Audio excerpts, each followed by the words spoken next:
How's everyone doing? Meteorologist Nick Lilliga here. Hope you guys are having a good weekend as we kind of get set up as we head through this week. Wanted to offer a quick forecast for you guys, let you know kind of what's coming down the pipe, so to speak. And I figure I'll start with the forecast here for September 21st of 2025. And we'll start things off with temperatures as of this recording at least. Hanging out in the kind of upper 70s to low to mid 80s, depending on your location. This is going to be dictated by who's seen a little bit of rain this evening. And over on the radar, again, as of this recording, we do still have a handful of showers and thunderstorms across the area, mainly across parts of Clark County and getting up into parts of, probably sneaking into parts of Lauderdale County, then over into counties of Alabama as well. You folks in, looks like Smith County also getting into a little bit of the rain. These are just your normal summertime afternoon showers and thunderstorms. As we head through the next couple of days, there are going to be a couple of shots for some reasonable rainfall across the area, and we need it. It has been pretty dry. It's still going to be generally dry as we head through the next, we'll call it 14 to 15 days. But you know, the little bit of rain that we have an opportunity to get tomorrow with a couple of, again, kind of summertimey thunderstorms, and then on Wednesday and into Thursday may actually end up helping out this kind of D0 and D1 drought that's been growing over the last couple of days. Some other headlines to keep tabs on. Gabrielle is a hurricane again, but it's headed out to sea, and there's no kind of true threat to the Gulf at this time, though, as you'll see here in a second. There are a couple of places that we're kind of keeping tabs on. So for tomorrow, you can see what the HUR is showing for tomorrow afternoon. Really not a whole lot in terms of any kind of thunderstorm activity across the region. Locally, again, we'll call for around a 20 to 30 to maybe 40% chance if you start to get really lucky as we head through the day tomorrow. Chance for rain. Really, what we're going to have to do is wait until we get into kind of Wednesday, and this is when kind of we'll call it a faux front. It's a front. It is.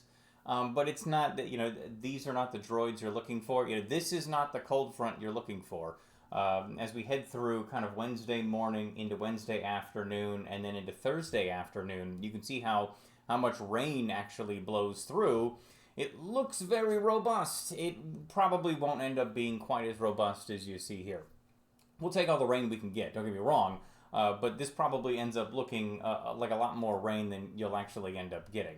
Kind of as we head through the next, we'll call it 2 days for tomorrow, calling for a 75% chance for rain. Our NQL BOT, our old Nickelbot forecast, probably a little overblown here. I'm still working with our machine-learned friend to try and curtail some of the overblown rain chances that it'll show sometimes, and conversely, some of the underblown rain chances that it'll show occasionally with no shot for rain as we head through Tuesday. But I would hold on to, let's call it a 10% chance.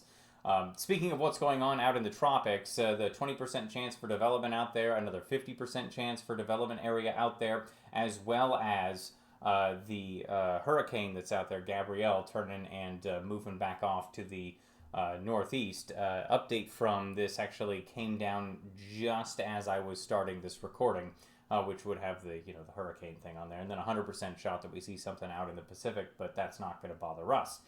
Kind of the big picture in terms of what things look like where. We do have the area of low pressure that's going to be kind of moving through our area over the next couple of days, but that's not tropically related. Instead, that's something coming down from the north. We've got Gabrielle out there, going to be moving out. Big ridge of high pressure is out in the open Atlantic, leaving an opportunity for development, but no concerns with that. You can see kind of the green highlighted area there on the map.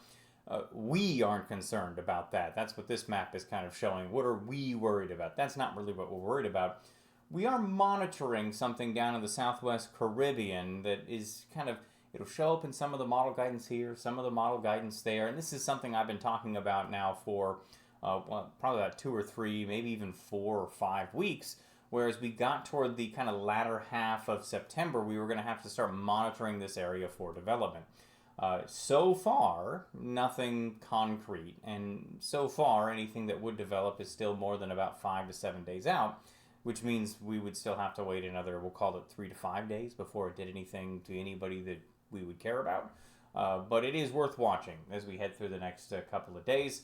And then, of course, the 15-day forecast, again, our NQLBOT friend, probably overdoing it in some places and underdoing it in others.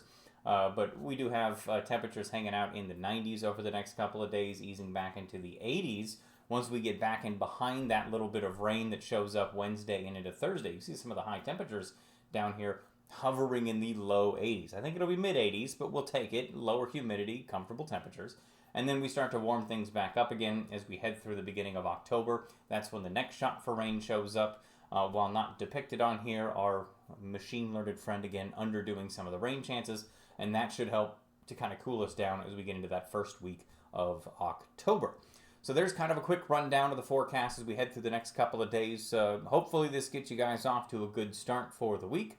And well, hopefully there's no reason for any kind of, we'll call it impromptu video forecast this week.